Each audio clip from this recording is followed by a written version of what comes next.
গ্রেপ্তার করা হয়েছে বিষয়ে আমরা জানতে চাই যে বর্তমানে তরুণী কী অবস্থায় আছেন এবং কী ব্যবস্থা নিচ্ছেন আপনারা। যে চুরারঘাট থানাধীন শায়েস্তাগঞ্জ পৌরসভার 7 নং ওয়ার্ডের কুটিরগাঁও শাকিনে পাবিহা নামে একটা মেয়ে ফেসবুকে ধর্মীয় অনুভূতিতে আঘাত নিয়ে একটা পোস্ট করে।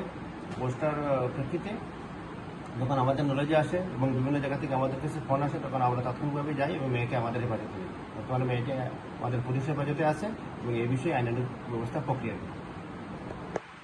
মুসলমানদের সবাইকে শান্ত থাকার জন্য বলা হয়েছে, কোথাও যাতে কোনো কেউ উশৃঙ্খল আচরণ না করেন। আমরা আইনিক ব্যবস্থা 100% নেওয়া হবে এবং এই বিষয়ে কোনোভাবে কোথাও কোনো কার্পণ্য করা হবে না। সবাইকে শান্ত থাকার জন্য এবং শায়েস্তাগঞ্জ তথা চুনারঘাট এলাকার লোকজন, ধর্মপ্রাণ লোকজন সবাই শান্তিপ্রিয় এবং সবাই কাছে আশা করি সবাই শান্ত থাকবেন এবং আমাদের আইনি প্রক্রিয়ার উপর আস্থা রাখবেন।